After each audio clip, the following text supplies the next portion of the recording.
The sound of my son crying from the kitchen still wakes me sometimes. Dad, can I please have a birthday cake? My husband, Marcus, slapped him across the face. I froze. Ethan was turning 10 that evening. He had asked for one small chocolate cake, nothing more. Marcus had spent the afternoon complaining about money, then exploded when Ethan asked again. Stop begging, Marcus snapped. Ethan touched his cheek, staring at him with the kind of confusion children have when someone they trust suddenly becomes frightening. I pulled my son against me. Marcus walked away as if nothing had happened. My father, Richard, had witnessed everything from the dining room. He said nothing. Not yet. That night, Ethan slept beside me because he was afraid to be alone. I told him his birthday mattered, even if his father had forgotten how to be gentle. The next morning, Marcus came home carrying a large gift bag. Ethan smiled when he saw it.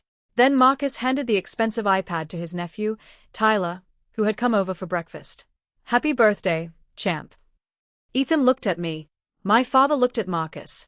And this time, Dad finally spoke. Marcus, we need to talk. I had no idea that conversation would cost my husband everything. My father waited until Tyler left before closing the front door. Why did you buy that iPad? Marcus shrugged. Because I wanted to. Dad looked toward Ethan, who was sitting silently at the table. Yesterday, you told your own son you couldn't afford a cake. It's not the same thing. Why? Marcus sighed. Because Tyler appreciates nice things. Ethan needs to learn discipline. My hands tightened around my coffee mug. Discipline? I asked. You hit him for asking about his birthday. Marcus looked at me. Don't start. Dad stood. I saw what you did. Marcus laughed nervously. Richard, this is between me and my family. Dad's expression changed. No. It became my business when you put your hands on my grandson. Marcus rolled his eyes and left the room. I followed Dad into the hallway. Please don't make this worse, I whispered. Dad looked at me carefully. Worse. I swallowed. I don't know what to do. He put a hand on my shoulder. Then let me handle one thing. He pulled out his phone. I watched him make a call. I'm ready, he said. There was a pause. Then Dad added, freeze the transfer authority and cancel every pending distribution. I stared at him. What are you freezing? Dad looked at Marcus through the doorway. The money I put in his control. Marcus had heard him. His face suddenly lost its color. Marcus followed us into the hallway. What money? Dad slipped his phone into his pocket. You heard me. Marcus laughed. Richard, you've been helping us for years. You can't just threaten me because you're angry. Dad remained calm. I'm not threatening you. Then what are you doing? Taking back what belongs to me. Marcus turned toward me. Are you letting him do this? I wanted to answer, but Ethan appeared behind me. His cheek was still slightly swollen. Marcus looked away. That tiny movement told me more than any confession could. Dad noticed too. He said, my grandson will never be treated like that again. Marcus slammed his hand against the wall. You're all making me the villain over one slap. One slap. I repeated. He stared at me. You hit our child. Marcus lowered his voice. You're exaggerating. No, Dad said. You're minimizing. Then Dad opened his briefcase and removed a folder. I have records of every dollar I transferred to you over the last 6 years. Marcus stared at the papers. Dad continued. $7.5 million. My husband went silent. I had known my father was wealthy. I had not known he had placed that much money under Marcus's management. Dad looked directly at him. And today, I'm withdrawing all of it. Marcus whispered, you can't. Dad answered, watch me. Marcus spent the next hour calling lawyers. Every call ended the same way. No one could stop my father from reclaiming the funds he had personally contributed. Dad had structured the accounts carefully. Marcus had access to the money for investments and household expenses, but ownership had never transferred. That evening, Marcus came into our bedroom. You need to talk your father out of this. I was folding Ethan's clothes. I'm not doing that. You don't understand what this means. I understand perfectly. He stepped closer. If that money disappears, we lose the house. I looked at him. You mean the house my father helped us buy? Marcus said nothing. And the cars. Silence. And your business. He rubbed his face. I built that business. With my father's money. His expression hardened. After everything I've done for this family. I stopped folding. What have you done for Ethan? Marcus looked away. He needs to learn. No. He needed a cake. He sat on the edge of the bed. For the first time, he looked genuinely frightened. Please. That word almost broke something inside me. Not because I felt sorry for him. Because I finally understood that he wasn't afraid of losing me. He was afraid of losing the money. My phone buzzed. A message from Dad appeared. Transfer complete. $7,500,000 returned. I looked at Marcus. Dad got his money back. Marcus stared at the screen. Then he whispered, "What am I supposed to do now?" The next morning, Marcus's business accounts were restricted. His business partner called repeatedly. The housekeeper stopped coming. His credit cards were declined at a restaurant. He came home furious. This is your father's fault. I shook my head. No. This started with you. He pointed toward Ethan's bedroom. He's turning everyone against me. I answered quietly. Ethan didn't need to say anything. You showed us who you were. Marcus sat down. For once, he had no speech prepared. I was angry, he said. I know. I didn't mean to hurt him.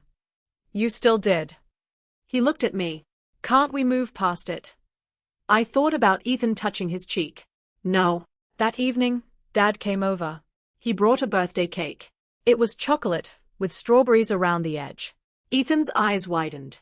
Is that mine? Dad smiled. Absolutely.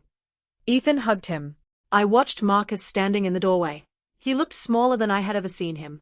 Dad cut the first slice and handed it to Ethan. Make a wish. Ethan closed his eyes. I wondered what he wished for.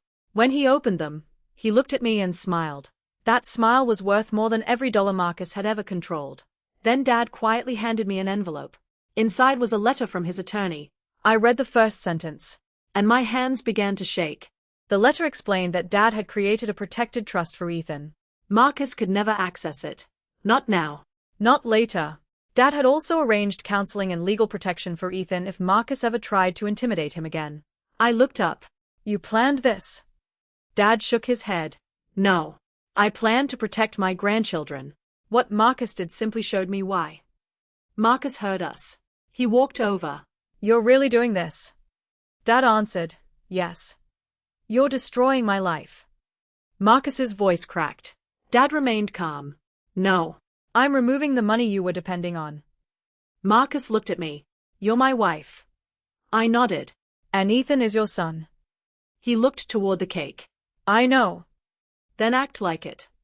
He lowered his eyes. For several seconds, nobody spoke.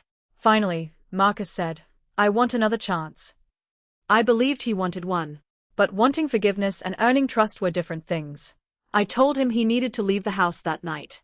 He stared at me. You're kicking me out. I'm protecting our son. He packed quietly. At the door, he looked at Ethan. I'm sorry. Ethan did not answer. Marcus left. The door closed. I expected relief. Instead, I felt grief. Not for the marriage I was losing. For the father my son had believed he had. Then Ethan took my hand. Mom? Yes. Can we eat cake now? I smiled through my tears. Yes, sweetheart. 3 months passed. Marcus attended counseling and began making regular requests to see Ethan. At first, Ethan refused. I never pressured him. A child should not have to comfort the adult who frightened him. Meanwhile, Dad rebuilt the financial arrangements. The $7.5 million was secured, and every account Marcus had once controlled was closed or transferred. Marcus eventually sold his business. He moved into a small apartment. He called me one evening. I know I lost everything. I said nothing. I keep thinking about that slap. So do I. I hate who I was that day. I believed him, but belief was not trust. What are you going to do differently? I asked. I'm going to keep going to therapy. I'm going to prove I can be better. That has to be for Ethan, not for getting me back. I know. Weeks later, Ethan agreed to meet him at a park. I stayed nearby. Marcus brought no gifts. No expensive electronics. No promises. Just himself. He sat across from Ethan. I hurt you, he said. Ethan nodded. I was wrong. Another nod. I don't expect you to forgive me today. Ethan looked at him for a long time. Then he said, I wanted cake. Marcus started crying. I know. Ethan looked down. So did I. And for the first time, Marcus understood exactly what he had taken from his own child. A year later, Ethan still remembered that birthday. But he no longer remembered it only as the night his father slapped him. He remembered the cake, the strawberries, my father sitting beside him, and the moment he learned that someone could stand up for him without being asked. Marcus never regained control of Dad's money. He never asked again. He slowly rebuilt his life through work, counseling, and consistent behavior. Ethan eventually chose to see him more often. Not because I forced forgiveness. Because Marcus finally learned that forgiveness could not be demanded. One afternoon, Dad watched Ethan open a birthday present.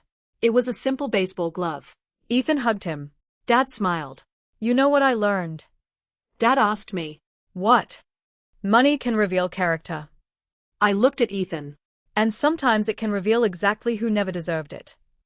Dad laughed softly. I thought about the $7.5 million. People might think that was the revenge. It wasn't.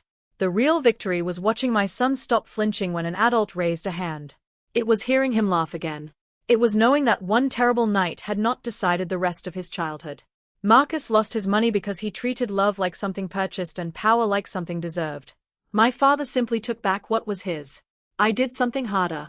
I chose my son. And that choice changed everything.